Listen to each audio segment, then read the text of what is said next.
Alhamdulillahi Rabbil Alamin. Alhamdulillahilladzi anzala as-sakinata fi qulubil mu'minin liyazdadu imanan ma'a imanihim. Asyhadu an la ilaha illallah wahdahu la syarikalah wa asyhadu anna Muhammadan abduhu wa rasuluh. Allahumma salli wa sallim wa barik ala sayyidil mursalin sayyidina wa maulana Muhammadin wa ala alihi wa ashabihi wa man tabi'ahum bi ihsanin ila yaumiddin. Amma ba'du, Bapak Ibu, Saudara, jamaah kajian Salima, sahabat Limatur yang semoga senantiasa mendapatkan limpahan rahmat dan juga kasih sayang Allah.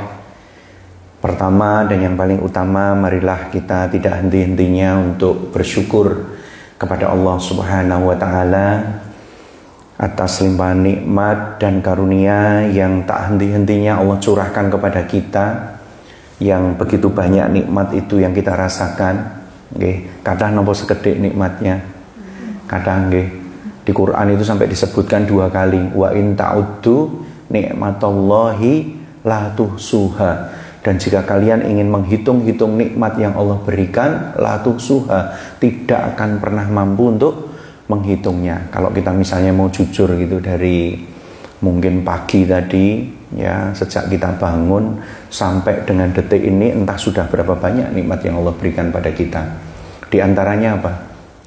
Nikmat bernapas gak bayar, Masya Allah. Kalau misalnya bernapas itu harus bayar, terus berapa yang harus kita keluarkan per 24 jam? Nanti kalau ini biar bisa tambah syukur, sekali-kali bisa itu tanya-tanya ke rumah sakit ya, kalau oksigen itu kalau 24 jam itu bayarnya berapa gitu, kalau dengan intensitas nafas seperti ini. Wah, nanti kan kita bisa ngitung. Berarti kalau sehari 24 jam segitu, berarti sebulan berapa? Terus nek saumure awake dhewe urip ini berarti ini rata-rata berapa nih? 30-an kayaknya kalau saya lihat wajahnya. Nggih. Oh, 46. Oh, wonten sing ngaku. Oh, nggih. Nggih, nek diambil rata-rata mungkin sekitar 45-an lah mungkin ya, sampai 50, nggih. Nah, sudah berapa itu yang kita nikmati? Makanya sudah sepantasnya kita bersyukur kepada Allah ya atas nikmat-nikmat yang demikian ya, supaya kita tidak seperti yang disebutkan oleh Nabi ya, Rasulullah SAW dalam sebuah hadis yang diriwayatkan Ibnu Abbas radhiyallahu anhu ya. Pirsa Ibnu Abbas, penjelasan Pak Sinten? Pak Agung. Kayaknya Pak Agung pernah ke Taif ya? Kemarin ke Taif sempat. Nah, yang sudah pernah ke Taif pasti pirsa nih Ibnu Abbas, karena Abdullah bin Abbas itu makamnya ada di mana? Di Taif. Ya, kemarin sempat ya ke sana ya. Oke, kan itu begitu dari tempat parkiran bis itu kan pertama yang dijumpai itu perpustakaan. Setelah perpustakaan sebelahnya itu ada makamnya Abdullah bin Abbas radhiyallahu anhu. Beliau ini hitungannya nak dulurnya Rasulullah SAW, karena Abbas itu adalah paman Rasulullah, adiknya bapaknya Rasulullah, berarti Pak Abdullah. Pak Abdullah itu punya adik, ada Abu Thalib, ada Abbas. Nah, Abbas ini punya putra namanya Abdullah. Nah, terkenalnya Ibnu Abbas. Nah, Ibnu Abbas ini meriwayatkan satu hadis ya, bahwa Rasulullah SAW itu pernah ngendika, nikmatani makbunun fihi ma katsirun minan nas as-sihhatu wal faraghu. 2 nikmat yang manusia itu sering apa? Tertipu, sering lalai, sering melupakannya ya tatkala mendapatkannya itu, yaitu apa? As-sihhatu wal faraghu, yaitu nikmat sehat dan waktu luang atau kesempatan ya. Jadi 2 nikmat ini oleh Rasulullah SAW 15 abad yang lalu beliau sebutkan, ini 2 nikmat yang manusia nanti banyak lalai ya. Diberi sehat, tidak dipakai untuk menambah taat kepada Allah, diberi waktu luang tidak digunakan untuk menambah ibadah kepada Allah. Ya, makanya sampai oleh Rasulullah SAW disebut sebagai dua nikmat yang manusia sering lalai.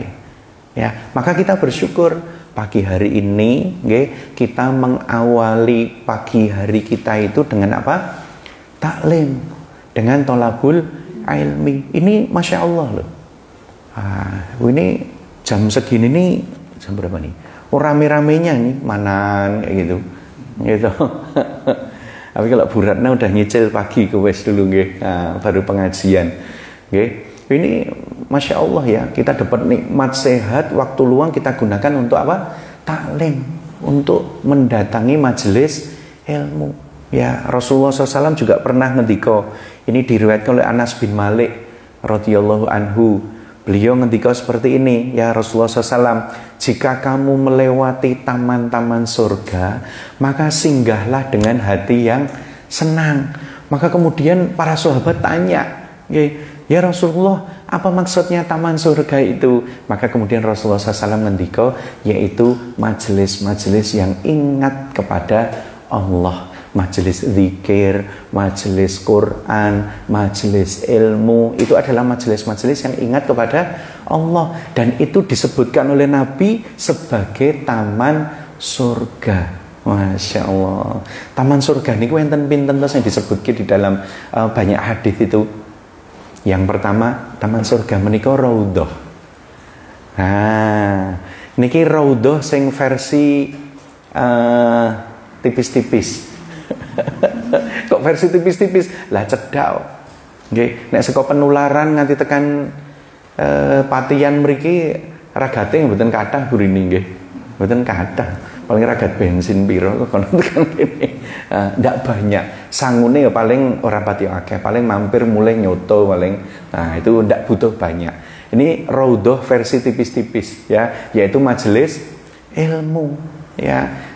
Nah, sing rodok larang sithik. Nah, niki yang versi 30 juta ke atas. Tapi nek ning limatur enten versi 25,5 juta lho tekan raudhah. Nah, niki. Nah, raudhah yang ada di Madinah, yang ada di Masjid Nabawi. Nggih, mboten tebih enten ten wingking kula niki lho. Niki tombo kangen niki. Kula niku nek mriki nyawang niki nggih wis langsung kangen kok ya Allah. Kapan rene meneh iki? Masya Allah. Terus budi? Lah nggih, mentok belok kanan nggih. Apal ngantian. Pungatine sampai apal. Nggih. Masya Allah. Nah, itu raudhah juga. Ya. Kemudian ada juga yang menyebutkan taman surga itu berada di alam barzakh. Yaitu bagi orang-orang beriman yang dapat nikmat itu. Ya, alam kuburnya itu terasa seperti taman surga. Setiap pagi sama petang itu diperlihatkan kepada mereka tempat tinggalnya nanti di surga. Sehingga mereka itu, ya penghuni kubur itu sampai ya Allah disegerakan karena lihat itu. Lihat apa? Gambaran nanti tempat tinggalnya. Dia baru dicicil dengan berada di seperti taman surga. Nah, taman surga yang sesungguhnya nanti ya ada di akhirat nanti. Maka ini nyicil ayam sih. Ya, nyicil ayam kita menghadiri majelis ilmu yang oleh Rasulullah SAW tadi dingendikake sebagai taman surga. Sama-sama Rasulullah ngendika, nek kowe ngliwati taman surga, mampiro kanthi ati sing bunga. Nah, itu mampirlah dengan hati yang senang. Ya, yaitu mampir ke majelis ilmu. Maka kita bersyukur pagi hari ini kita bisa kumpul di tempat ini, dan mudah-mudahan ini tambah saksi. Ini ada sebagian yang belum pernah tindak ke sini. Kalau Pak Agung udah pernah ke sini nggih? Sampun lah. Kalau Bu Ratna ini beliau ngendika baru pertama. Di dalam Al-Qur'an surah Al-Zalzalah ayat yang keempat. Ada yang apal enggak? Ayatnya bunyinya bagaimana? Nek apal tak kei muk. Mas Jad, enten muk nih Mas Jad nggih?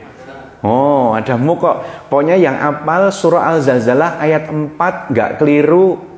Dapat muk nggih Mas Jad? Wah, nggih, ngerti-ngerti Mas Jad dapat muk.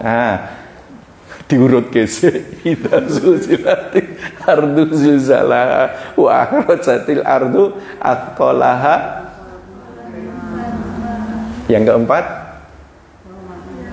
yauma idzin tuhadditsu ahbaroha. Nggih aman Mas Had? Nggih, disimpen sik. Mungkin enten pertanyaan berikutnya mungkin. Nah, jadi di dalam surah Al-Zalzal ayat 4 itu disebutkan yauma idzin tuhadditsu akhbaroha, dan pada hari kiamat nanti ya tempat-tempat bumi kita berpijak ini akan bercerita, mengabarkan kepada Allah tentang apa? Tentang segala sesuatu, termasuk kebaikan-kebaikan yang kita lakukan di atasnya. Oke. Jadi nanti bumi tempat kita berpijak, kula lungguh ten mriki, Bu Ratna, Bu Rini ten mriko, Bu Ngatine nggih, Pak Agung ten mriko, Mas Aldo niki mesti ngarep dhewe. Mas Aldo itu mesti entuk-entuk. Nggih, mesti ngarep dhewe karo jaga HP ini. Lah, ini akan bersaksi menceritakan kepada Allah ya. Dulu pada tanggal 5 Oktober tahun 2024 nggih, niki berada di Jalan Sulawesi nomor 8 nggih, mengikuti majelis taklim, mendengarkan ceramah yang temanya Masya Allah ya, air mata di depan Ka'bah. Nah, ini duduk air mata di penghujung sajadah ya. Ini air mata di mana? Di depan apa? Ka'bah. Di mana? Di Madinah. Nah, itu bersaksi kepada Allah SWT. Makanya kita itu disunahkan berbuat baik itu pindah-pindah. Termasuk salah satu contohnya mengapa kalau kita sholat fardunya di sini disunahkan sholat sunnah pindah, pindah sini nanti sok-sok di sana. Dan niki nggih pun tahu kejadian niki tahun 2019. Nggih goro-goro kula ceritane ngeten niki. Enten jamaah umroh gitu. Niki sholat niku pindah-pindah nganti akhirnya ilang. Nggih, kepisah kalian apa? Rombongan itu. Jadi sak durunge rombongane ngeten niki. Jajajajaj ngeten niki. Lah, terus wah kalingan jari Pak Hanafi nek salat iku kon pindah-pindah ben seksine saya akeh. Nah, salat orang rakaat ning kene. Salam pindah rodok rono, pindah rodok rono. Rono-rono akhirnya lali. Wah, mau bolokku do nanti iki ya. Wah, Masya Allah nggih. Nah, jadi artinya itu sesuatu yang bisa kita praktekkan dalam kehidupan sehari-hari. Kalau kita berbuat baik, kalau bisa ya pindah-pindah itu tadi. Nggih, salat, ngikuti taklim yo kadang-kadang Masjid Al-Hadi nggih Bu Ratna. Nggih, di Masjid Al-Hadi banyak loh.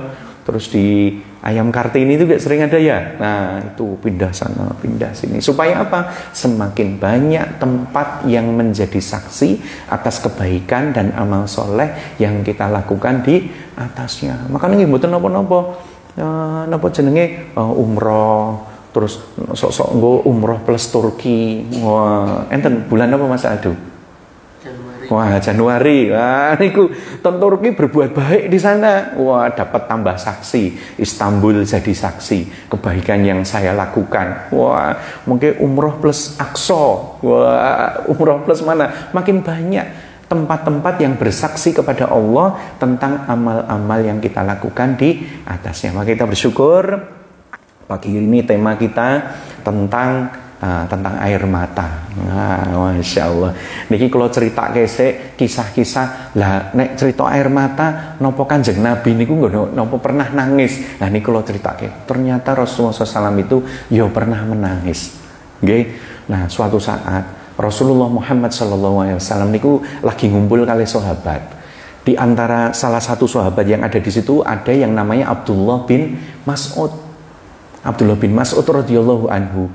Niki sahabat Rasulullah sing wonge niku kentole cilik banget. Kental pirsa nggih? Pentolnya apa bahasa Indonesia niku? Betis. Nggih, betis niku cilik. Senengane nggih geguyon. Senengane nggih geguyon. Wah, senengane lho. Jadi betisnya Abdullah bin Mas'ud saking kecilnya itu tinggu geguyon. Wah, saking tinggu geguyon sampai dia itu ngerasa nggak nyaman lah dengan dibully lah istilahnya. Sampai-sampai Rasulullah SAW itu ngendika, kowe ngerti ra? Betisnya Abdullah bin Mas'ud iki nek ditimbang kebaikannya dibanding kowe kabeh kaapianmu kabeh ning kene iki ora nek apa-apane dibandingkan kentole Abdullah bin Mas'ud siji wae. Nah, gitu lah ini supaya orang-orang tahu jangan ngecek siapa Abdullah bin Mas'ud itu. Nah, Abdullah bin Mas'ud ini beliau menceritakan suatu saat beliau ini diminta oleh Rasulullah, wahai Abdullah bin Mas'ud, kowe ngaji yo. Ngaji, bacakan Quran untuk saya, kata Rasulullah. Lah Abdullah bin Mas'ud nggih melenggong, kaget. Loh, Rasulullah, lah wong Quran niku kan diturunkan kepada engkau ya Rasulullah. Mosok kula sing malah macaketen panjenengan pripun niki, ya, kira-kira seperti itu. Maka kemudian Rasulullah SAW pun beliau bersabda, aku pengen seneng aku rasane nek sing macake wong liya, mula tulung wacakno. Nah, kemudian Abdullah bin Mas'ud itu kemudian beliau membacakan surah An-Nisa ayat 1 terus gitu. Nah, ketika sampai di ayat 41 yang itu bunyinya begini, fakaifa idza ji'na min kulli ummatin bisyahid wa ji'na bika ala haula'i syahida, yang artinya lalu bagaimanakah ketika kami datangkan saksi bagi setiap umat dan kami jadikan engkau sebagai saksi atas mereka. Jadi atas umatnya Rasulullah SAW. Maka beliau Rasulullah SAW tiba-tiba wes mandek. Maka kemudian Abdullah bin Mas'ud nengok ke arah Rasulullah. Ternyata Rasulullah SAW itu sudah berlinangan air mata. Nangis Kanjeng Nabi Muhammad SAW, nangis mendengarkan apa? Al-Quran. Nah, jadi nangisnya penyebabnya mendengarkan Al-Quran. Dan karena Rasulullah juga faham ya isi kandungan ayat yang sedang dibacakan, Rasulullah kemudian apa? Menangis beliau. Kemudian saya ceritakan, selain Rasulullah, siapa lagi yang juga pernah menangis yang diceritakan? Ternyata Utsman bin Affan radhiyallahu anhu. Sinten niki? Utsman. Sahabat yang dia juga selain kedudukannya sahabat, dia siapa juga ini? Khalifah yang keberapa? Khalifah yang ketiga nggih. Khalifah pertama sinten? Abu Bakar As-Siddiq. Khalifah kedua Umar bin Khattab. Khalifah ketiga Utsman bin Affan. Keempat sinten? Ali bin Abi Thalib radhiyallahu anhuma. Nggih, niki khulafaur rasyidin. Nggih. Nah, masih ada lagi satu kedudukannya Utsman bin Affan. Napa coba enten muk meleh lho niki. Nah, iki kosong kok iki anyar Mas. Nah, apa kedudukannya Utsman itu sampai dia dapat julukan Dzunnurain, yang memiliki dua cahaya. Nah, pertanyaannya, kenapa beliau dijuluki itu? Dadi mantune Kanjeng Nabi nganti peng pindho. Ya kan? Nah, jadi dua putri Rasulullah dinikahi oleh Utsman bin Affan. Dinikahi dulu yang pertama meninggal, kemudian nek Jawa jenenge apa? Ngarang Wulu. Nggih, itu ya. Istilahnya menikahi adiknya kemudian. Nah, jadi makanya sampai beliau dapat julukan yang memiliki dua cahaya, karena menikahi dua putri Rasulullah loh, Masya Allah. Utsman bin Affan ini. Nah, jadi Utsman bin Affan ini suatu saat beliau itu pernah nangis. Nangisnya itu air matanya sampai membasahi jenggot. Oke, Mas Aldo pernah nangis sampai membasahi jenggot? Itu sampai jenggotnya basah. Kenapa? Air mata. Kemudian sampai sahabat-sahabat nanya kepada siapa? Utsman bin Affan, wahai Utsman, mengapa kok sampai kamu nangis itu sampai kok jenggotmu teles kebes? Kira-kira penyebabnya apa? Nah, ternyata Utsman bin Affan kemudian, nah itu pada saat itu kan beliau berada di sekitar makam Baqi. Maka kemudian Utsman bin Affan itu menjawab, sesungguhnya kubur itu adalah tempat persinggahan pertama dari beberapa persinggahan di akhirat nanti. Dan jika dia selamat dari persinggahan pertamanya di kubur itu, maka besar kemungkinan akan dimudahkan yang berikutnya. Namun sebaliknya, jika dia nanti di kubur itu tidak selamat, tidak baik-baik saja, maka di sini disebutkan tidaklah datang setelahnya kecuali yang lebih berat. Wa iyadzu billah. Na'udzubillahi min dzalik. Mudah-mudahan kita semua yang hadir ini beserta keluarga kita ya dijauhkan dari fitnah kubur. Ya, gimana doanya? Allahumma inni a'udzubika min adzabi jahannam wa min adzabil qabri wa min fitnatil mahya wal mamat wa min syarri fitnatil masihid dajjal. Kapan niku mau biasane? Nggih, setelah tahiyat akhir fil alamina innaka hamidum majid. Allahumma inni a'udzubika min adzabi jahannam wa min adzabil qabri wa min adzabi jahannam wa min adzabil qabri wa fitnatil mahya wal mamat wa min syarri fitnatil masihid dajjal. Memohon perlindungan kepada Allah dari azab neraka jahanam, kemudian dari azab kubur. Wah, salah satu caranya gimana tuh supaya kita tidak diazab kubur? Baca surah Al-Mulk. Rasulullah SAW mendiko di Quran itu ada surat yang ayatnya jumlahnya 30, nek diwoco iso dadi apa? Tameng. Ya, tameng di mana? Di kubur. Jadi nanti kalau ada malaikat mungkar dan nakir nembe ajeng tanglet kepada orang yang biasa baca Al-Mulk, takoke pertama seko samping kanan, aja ora sambut takoki. Iki bolo kuwi, bolo dhewe iki ordal, iki ordal. Nah, mau pindah dari sisi yang lainnya, ora usah ditakoki wis. Iki bolo dhewe iki ora usah. Nah, itu. Nah, penyebabnya apa? Ternyata waktu di dunia rajin mengamalkan surat Al-Mulk terutama sebelum tidur. Oke, jadi bismillah, mudah-mudahan sekali-kali kita juga walaupun tidak bisa rutin tiap hari, sekali-kali juga pernah mengamalkan amalan ini, membaca surah Al-Mulk sebelum tidur. Supaya apa? Dijauhkan dari siksa kubur. Lah Utsman bin Affan ini nangis guguk sampai jenggotnya basah gara-gara beliau itu inget nek wong niku ora selamat saka siksa kubur, wiku siksa berikutnya itu saya abot. Ning nek wong selamat saka siksa kubur, selamat dalam tahapan atau etape alam barzah atau kubur, nah itu berikutnya itu gampang. Maka Utsman bin Affan niku sekelasé Utsman bin Affan lho. Iki sekelasé Utsman bin Affan yang Rasulullah SAW pernah ngendika, Utsman di surga, Abu Bakar di surga, Umar di surga, Ali di surga, ya, Abdullah bin Zubair di surga. Kan disebut-sebut itu. Ya, Tolha di surga. Itu kan termasuk 10 sahabat yang dijamin masuk surga. Lah niku mun sing nangis guguk ten pinggir kuburan amarga menapa? Kemutan niku. Kemutan nek wong ora slamet urusan kubur, urusan tembe mburine saya abot. Maka kemudian Utsman pun menangis. Ada lagi sahabat namanya Mu'adz bin Jabal. Ini seorang qadhi, hakim. Wongnya pinter banget niki Mu'adz bin Jabal niki. Nah, suatu ketika Mu'adz niki pun nate nangis guguk sampai dikonangi sama sahabat-sahabat. Terus ditanya, wahai Mu'adz, kok kowe nangismu nganti kaya ngono iki ngopo? Kok nganti kono? Maka kemudian beliau pun menjawab, karena Allah Azza wa Jalla hanya mencabut 2 jenis nyawa.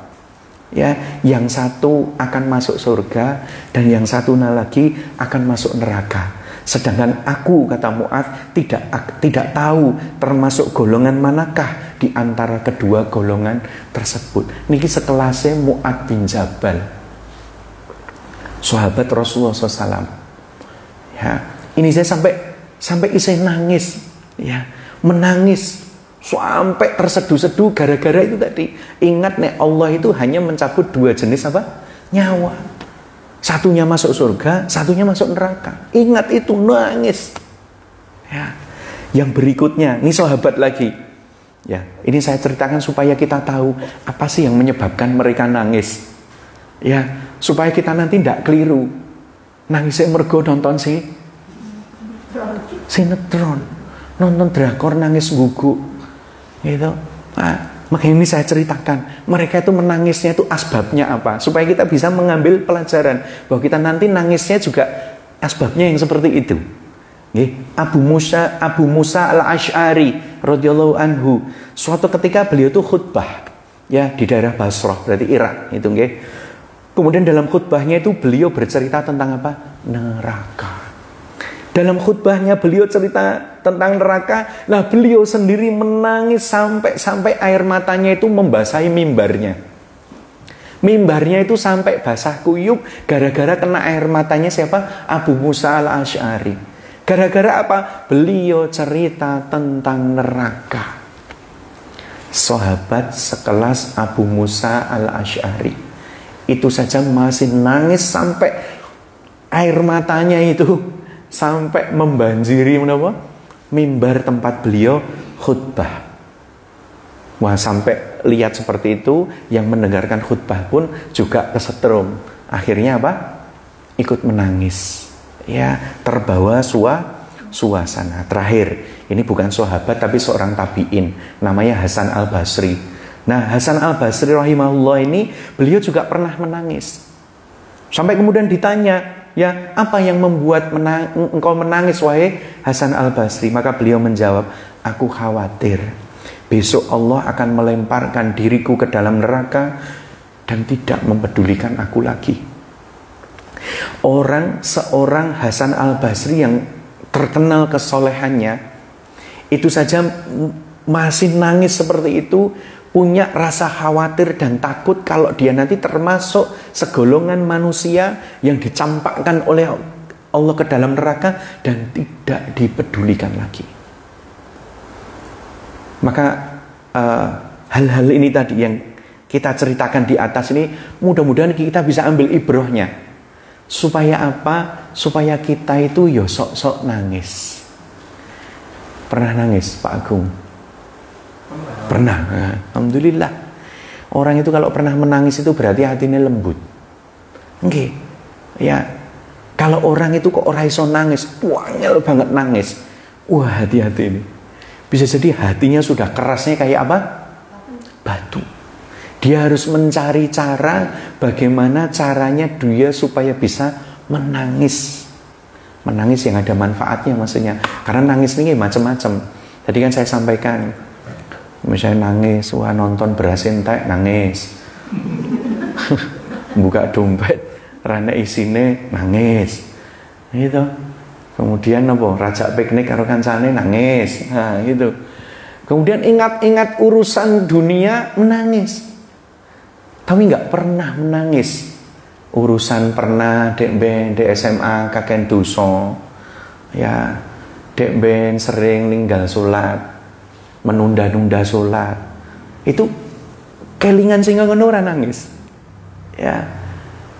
Mendapatkan berita tentang tadi yang saya ceritakan dari mulai atas tadi.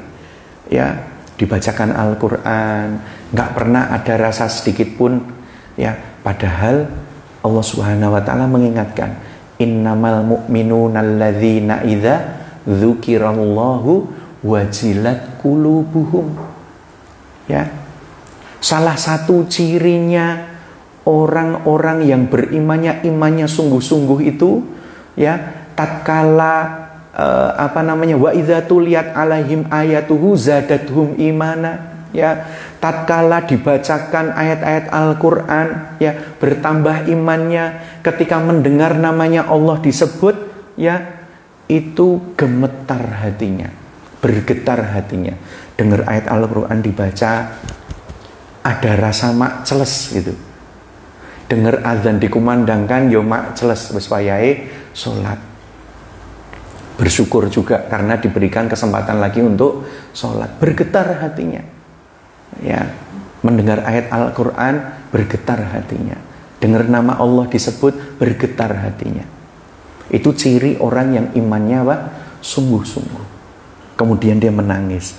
Maka ini menjadi pengingat bagi kita bahwa bagaimanapun kita hidup di dunia ini ya, kita harus bisa mencari cara supaya kita itu terkadang juga menangis. Dan menangisnya harus karena Allah. Ya, Ya mungkin sesekali juga menangis urusan lain. Tapi jangan ketika nanti urusannya adalah urusan yang karena ingat kepada Allah, terus gak pernah nangis sama sekali. Ya, gak pernah nangis. Padahal begitu banyak faedah atau keutamaan yang bisa kita peroleh tatkala kita itu menangis karena Allah. Setidaknya 3 hal yang akan kita dapatkan kalau kita menangis dalam urusan-urusan yang saya sampaikan di atas tadi. Yang pertama, orang yang menangis karena Allah, maka dia nanti di akhirat nanti dia akan mendapatkan naungan dari Allah di yaumul mahsyar. Tatkala tidak ada yang bisa memberikan naungan kecuali Allah Subhanahu wa ta'ala. Orang yang menangis karena Allah, dia mendapatkan kesempatan nanti di yaumul mahsyar, dia mendapatkan naungan dari Allah Subhanahu wa ta'ala. Dalam satu hadis dari Abu Hurairah radhiyallahu anhu, dia berkata, Rasulullah Muhammad sallallahu alaihi wasallam, beliau bersabda, ada 7 golongan atau 7 macam orang yang kelak di yaumul mahsyar mendapatkan naungan dari Allah Subhanahu wa taala, dan salah satunya adalah orang yang ingat kepada Allah dalam keadaan sendiri, dan kemudian kedua matanya berlinang air mata. Dewe meneng ning Masjid Nabawi, ning cedhak tiang nomor 1236, meneng kelingan dosa, kelingan Gusti Allah Subhanahu wa taala. Kemudian ndak terasa air mata terus bercucuran. Mboten enten arep-arepe ditonton karo jejere nek dhek nangis. Mboten enten arep-arepe ben disawang wonge lagi khusyuk anggone nginget Gusti Allah, tapi dia dalam keadaan kesendiriannya, dia ingat kepada Allah, kemudian tak terasa air matanya itu terus mengalir. Nah, orang yang demikian nanti di yaumul mahsyar dia mendapatkan naungan dari Allah Subhanahu wa taala. Di saat tidak ada yang bisa memberikan naungan kecuali Allah Subhanahu wa taala. Maka kita berusaha menghadirkan hati dan jiwa kita, pikiran kita tatkala kita dalam kesendirian, kita berusaha untuk banyak mengingat Allah. Dan mudah-mudahan harapannya nangis niku mboten saged disetting kecuali artis. Nggih, nek artis ngoten niku saged. Nggih, turine nggih pripun carane terus kok ya iso nangis deleweran nek ten film-film niku. Nggih. Niku nek sakniki kan nembe usum film sedih-sedih ngoten niku nggih. Nah, niku terus piye carane gawe menapa? Sing nonton niku nangis lah, sing main kudu nangis. Nah, niku nangis settingan nek niku. Nah, tapi kalau dia dalam keadaan sendiri, ingat kepada Allah, kemudian nangis, yakinlah niku imane apik tenan niku. Niku imane apik tenan niku. Niku blas orang duwe pengarep-arep kecuali kepada Allah. Kelingan Gusti Allah, kelingan dosane, kelingan amale lagi sithik. Tiba-tiba kemudian bisa menangis, Masya Allah, mendapatkan naungan dari Allah Subhanahu wa taala. Yang kedua, apa faedahnya kalau kita bisa menangis karena Allah? Kita akan diselamatkan dari api neraka. Ada 2 hadis setidaknya yang akan saya bacakan. Yang pertama juga dari Abu Hurairah radhiyallahu anhu. Niki Masya Allah nggih, Abu Hurairah niki sahabat sing ketemu Kanjeng Nabi niki kur 4 tahun. Abu Hurairah niku ketemu Rasulullah niku punten Madinah. Ketemune kur 4 tahun. Tapi panjenengan pirsa, beliau ini meriwayatkan hadis sampai ngungkuli istri Rasulullah, Aisyah radhiyallahu anha niku kalah kali yang namanya Abu Hurairah ini. Abu Hurairah ini adalah sahabat yang paling banyak meriwayatkan hadis. Luar biasa nggih. 4 tahun loh padahal. 4 tahun tok serawung karo Rasulullah SAW. Tapi memang Abu Hurairah niku tidak pernah mingket dari sampingnya Rasulullah kecuali kalau Rasulullah masuk ke pelaminan, maksudnya ke kamar beliau, masuk ke rumah kemudian ke kamar. Lah itu tidak mungkin Abu Hurairah ikut sama masuk kamar mandi. Artinya sedang buang air gitu ya. Selain dua keadaan itu, dimanapun Abu Hurairah itu pasti ada di sampingnya Rasulullah SAW. Makanya sampai bisa meriwayatkan hadis yang banyak banget. Tata cara wudhunya Nabi kayak apa, sholatnya Nabi kayak apa, senyumnya Nabi kayak apa, tuh apal tuh Abu Hurairah. Saged nyeritake karena apa? Ada di samping Rasulullah SAW terus. Nah, Abu Hurairah ini meriwayatkan hadis lagi. Rasulullah SAW mendika, tidak akan masuk neraka seseorang yang menangis karena takut kepada Allah SWT.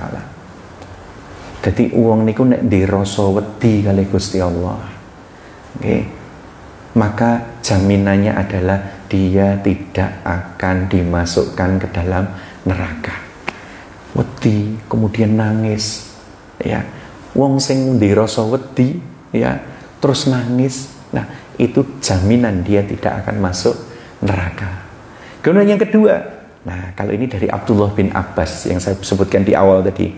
Dia berkata, Rasulullah SAW bersabda, ada dua macam mata yang tidak akan pernah tersentuh api neraka. Mata siapa itu?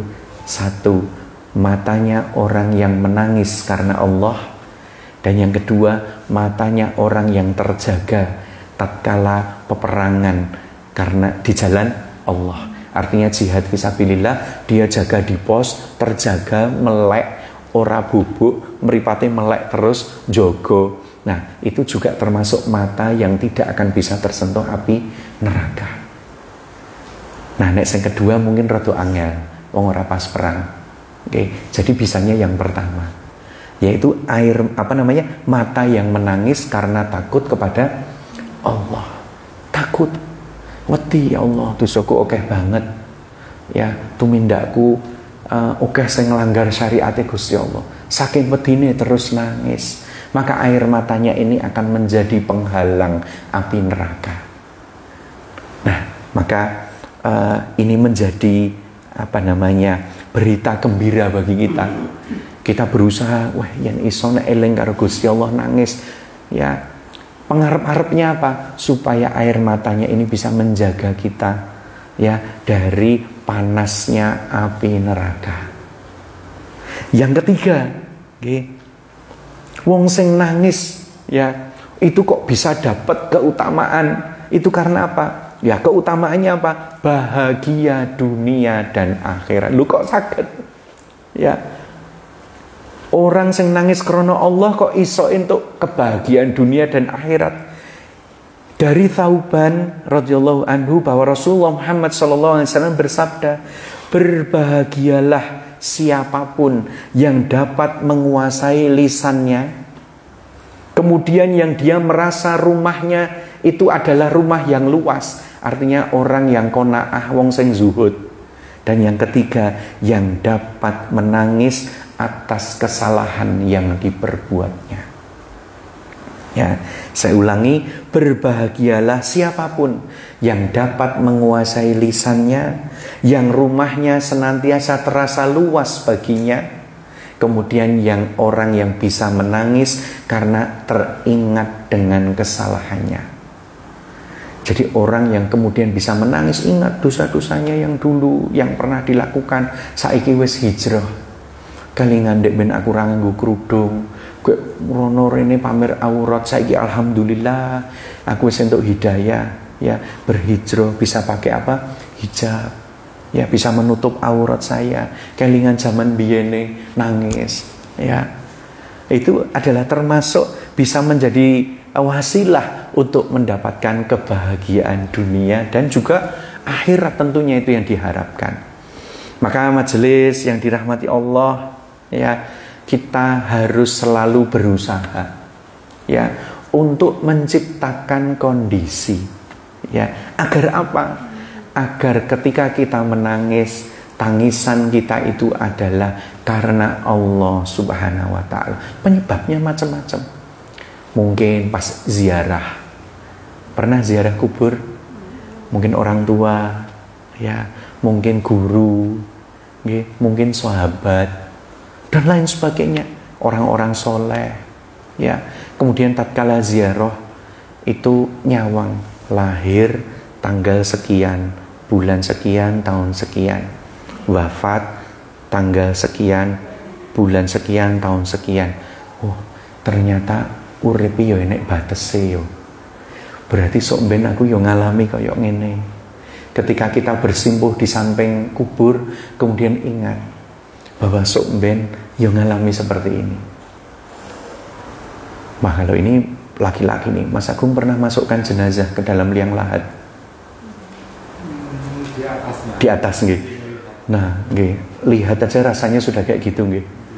Lihat tempatnya sempit, nggih. Nanti sekali-kali masuk Mas Agung ke dalam terus noto jenazah. Syukur-syukur iso buka pocongnya, terus nempelke pipine. Terus sak durunge mingket sebelum beranjak, ditatap dulu sebentar tuh wajahnya orangnya itu yang kita tempelkan itu. Insya Allah itu akan melunakkan hati kita, tambah lunak hati kita. Bayangke sok ben ku awake dhewe.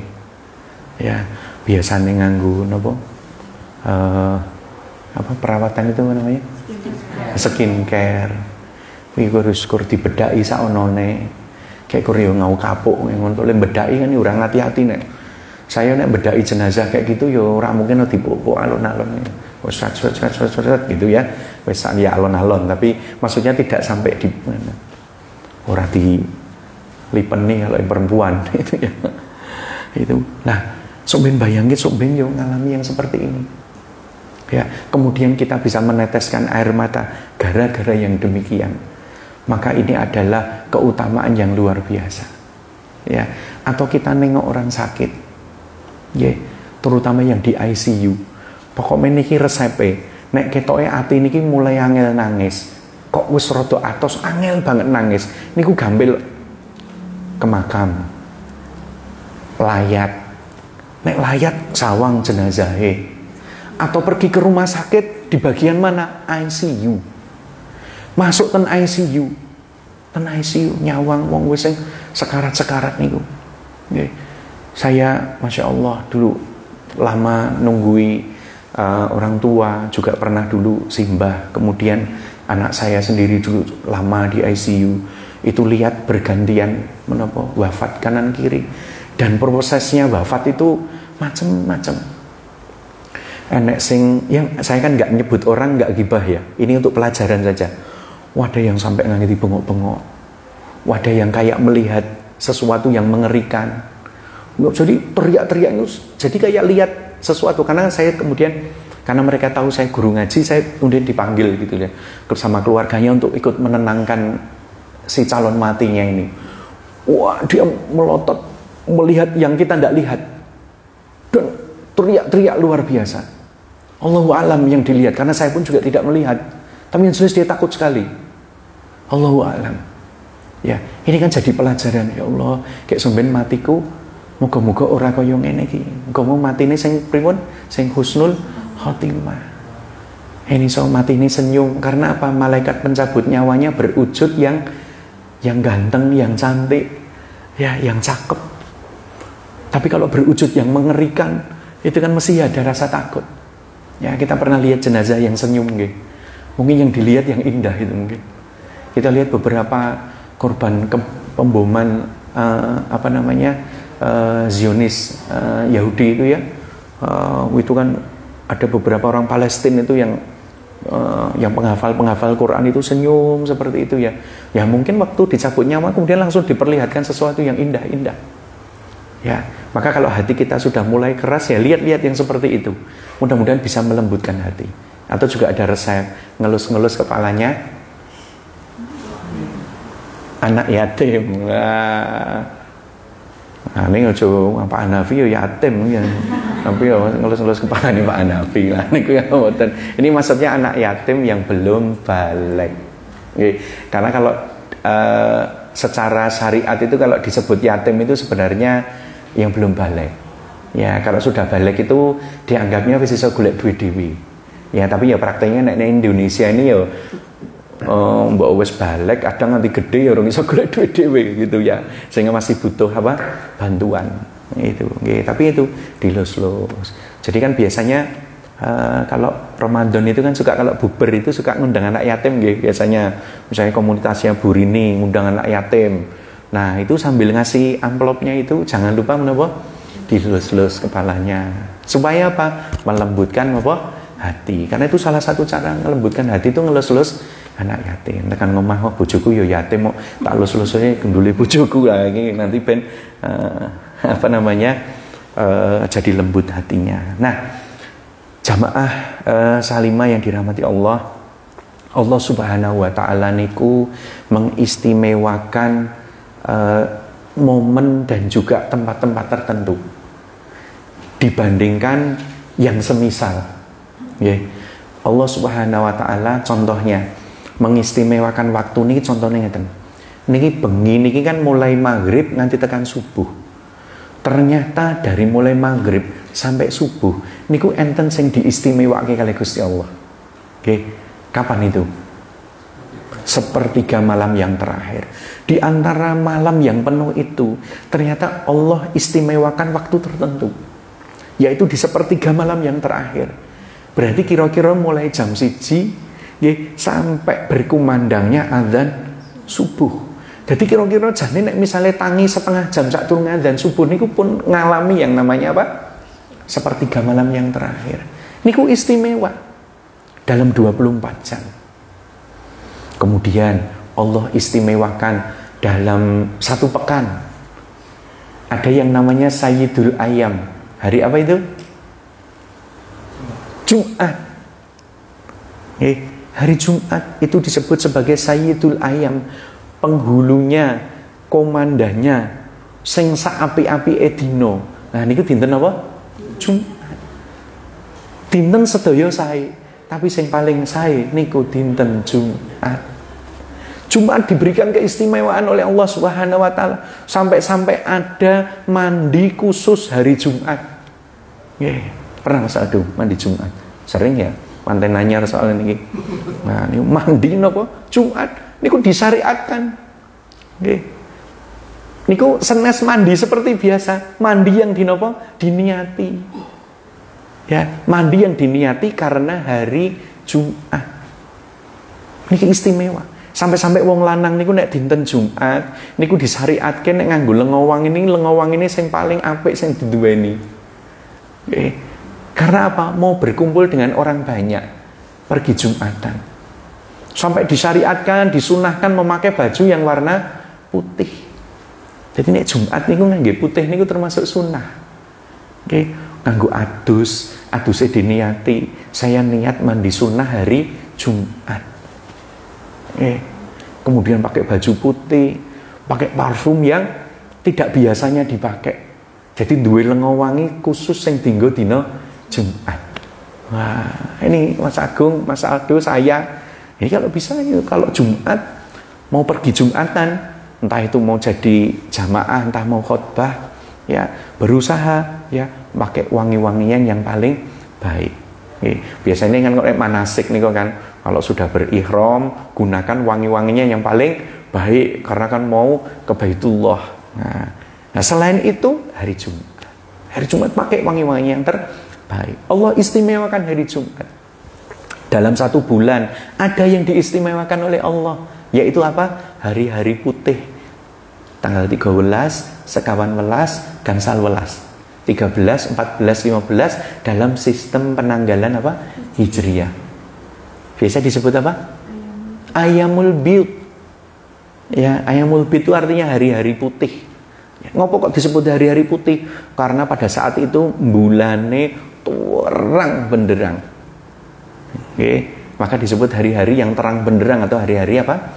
Putih. Itu istimewa. Istimewanya apa?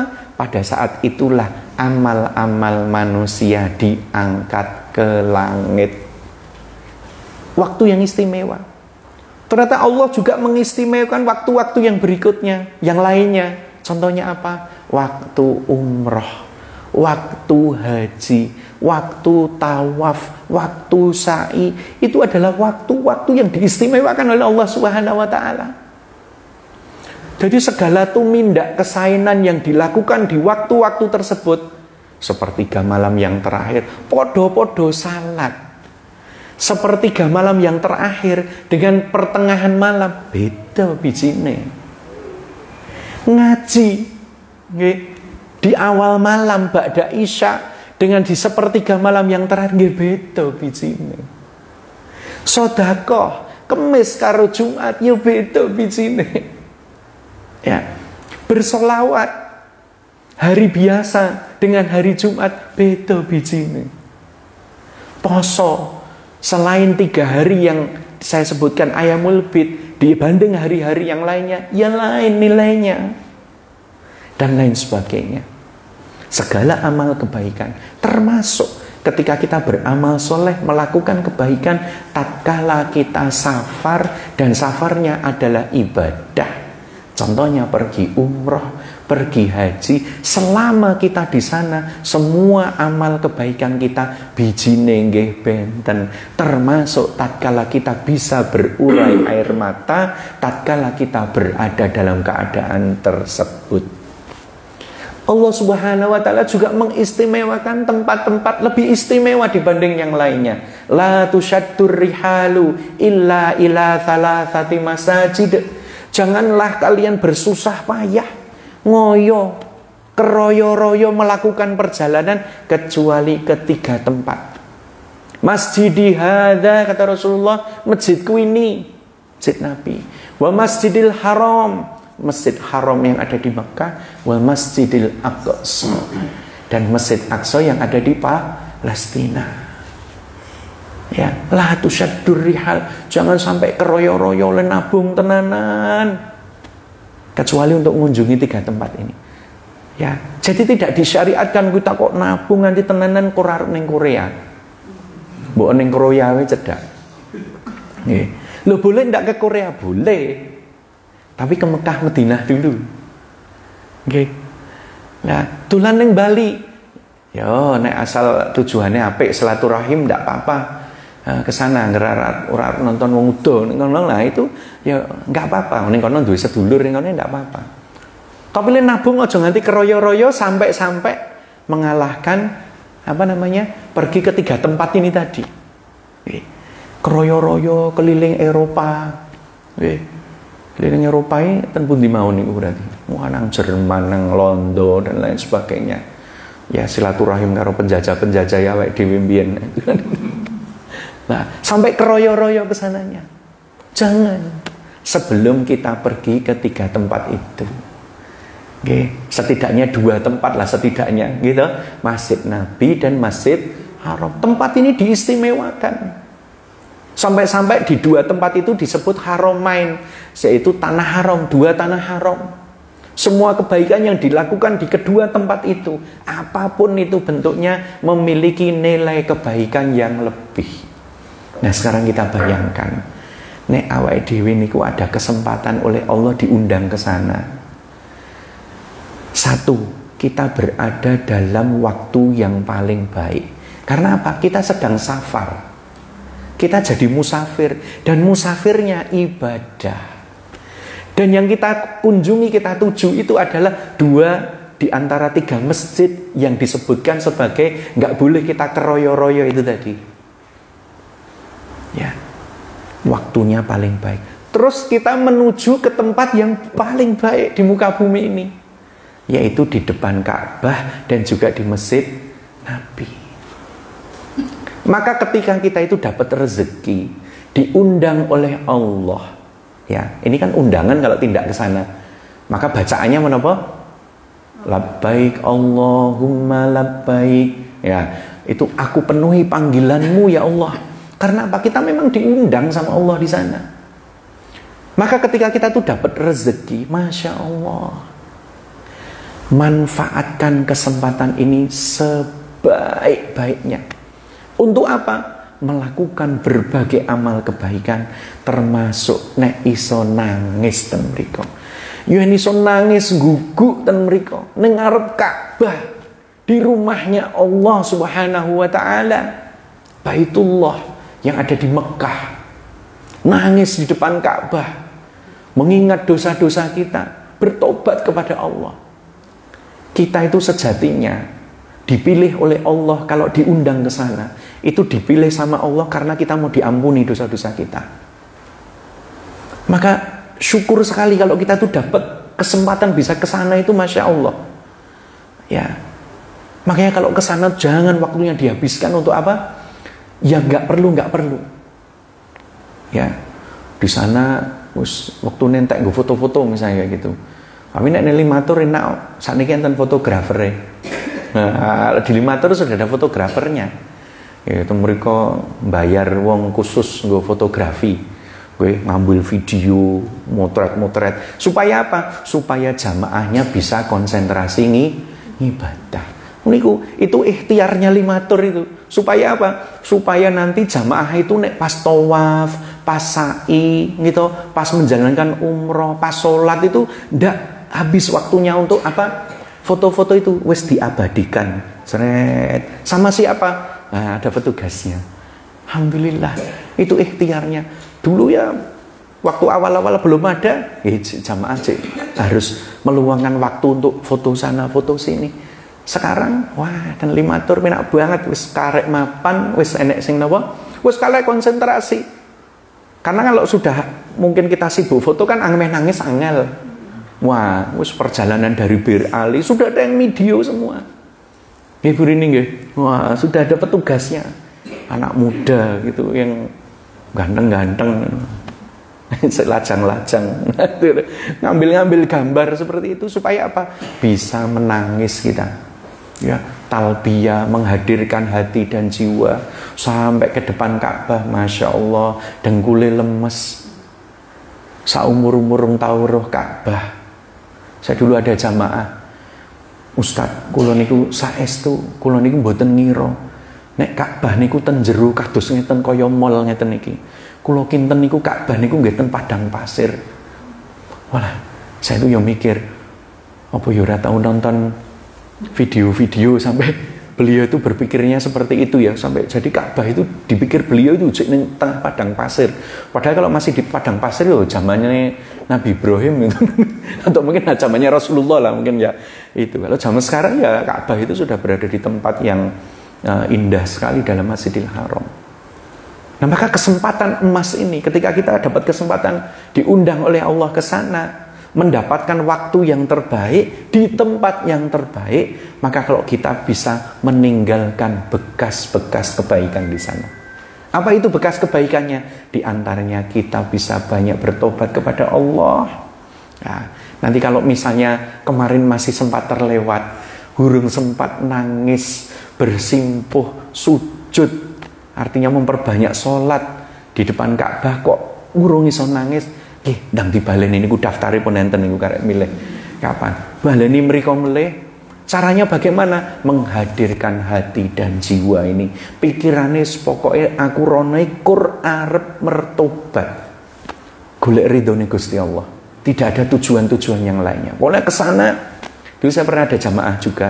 Itu beliau kepergian pertama itu isih karena menikmati keindahan. Nggih hurung tau numpak motor mabur, iki numpak motor mabur, oh yang ini tuh rasanya numpak motor mabur.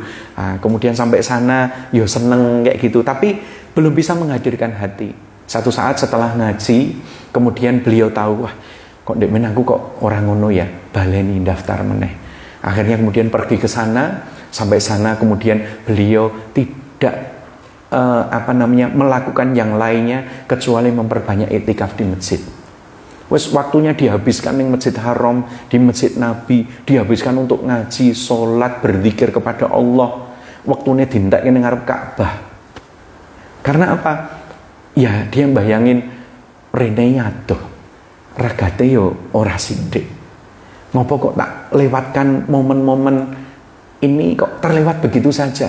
Sepertiga malam yang terakhir nek ning Solo, bijine taruhlah misalnya siji. Lagi sepertiga malam yang terakhir, kuwi ning ngarep Masjidil ning ngarep Ka'bah Masjidil Haram, bijine berarti 1.000.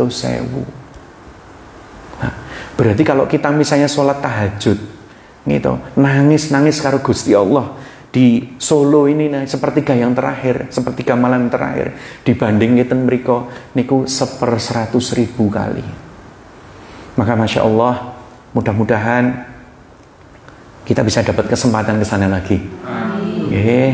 Dapat kesempatan ke sana, terus kita berusaha untuk lebih melunakkan hati kita. Ya, kalau bisa ngelakoni kabeh kuwi gampang nangis, disithiki guyune. Nah, Rasulullah SAW menikah ngendika di depan para sahabat itu, beliau ngendika gini, nek misale kowe iki do weruh padha karo sing tak weruhi, aku yakin kowe ora bakal iso guyu, enek mukur nangis tok. Ini kalau saya bahasa Indonesia kan, ya kira-kira Rasulullah ngendika di hadapan sahabat, kalau kalian bisa lihat dan mengetahui sama seperti yang aku lihat dan aku ketahui, yakinlah kalian tidak akan pernah bisa tertawa, kalian akan selalu menangis. Ini Rasulullah SAW ngendika seperti itu.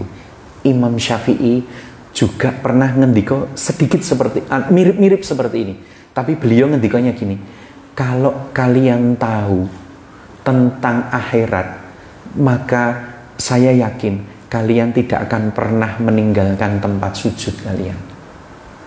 Artinya apa? Yus ngukai sholat. Ya, saking tahu, gambarnya kayak gitu. Maka mudah-mudahan Allah Subhanahu wa Ta'ala kembali memberikan rezeki kepada kita. Ya, Allahumma rzuqna ziyaratan ilal Makkatul Mukarramah wal Madinatul Munawwarah lil haji wal umrah fi hadzal am wa fi kulli am birahmatika ya arhamar rahimin. Mudah-mudahan Allah berikan rezeki kepada kita bisa ke Madinah, bisa ke Mekah, nggih kaji, nggih umroh tahun niki mengke. Ya, dan bisa setiap tahun. Nggih, mudah-mudahan nggih. Nek jare Mas Aldo ditambah hitung nih bersama 5 tur. Ini Mas Aldo. Nah, mudah-mudahan yang sedikit ini bisa menjadi pencerahan bagi kita semuanya, supaya hati kita itu lebih lunak, kita tidak banyak lebih banyak tertawanya, tapi jarang sekali menangis. Dan mudah-mudahan kita pun kalau menangis bukan karena nonton bioskop. Wah, nonton bioskop sangat sering wong nonton bioskop cepak-cepak ngiris brambang jarene. Nah, nangis itu nonton bioskop padahal niku iso acting tok. Niku nangisnya Bombay, nangis tenanan, bareng kelingan dosa ora nangis, kelingan rung ndongake wong tuwa ora nangis, urung bales jasane wong tuwa ora nangis. Ya, itu padahal yang demikian yang seharusnya membuat kita apa? Banyak menangis. Ya, maka mudah-mudahan Allah lunakkan hati kita semuanya. Ada kesempatan lagi untuk bisa tindak ke sana, tengarep Ka'bah sak katoke, nangis sak katoke karena mencari ridho Allah Subhanahu wa Ta'ala. Mudah-mudahan seiring dengan datang hidayah dari Allah, maka kita semua hati kita lunak dan Allah ridho kepada kita semuanya, dan apa yang kita lakukan pada kesempatan pagi hari ini menjadi catatan amal kebaikan bagi kita semuanya. Demikian, subhanakallahumma bihamdika asyhadu an la ilaha illa anta astaghfiruka wa atubu ilaik wa la'afu minkum. Assalamualaikum warahmatullahi wabarakatuh.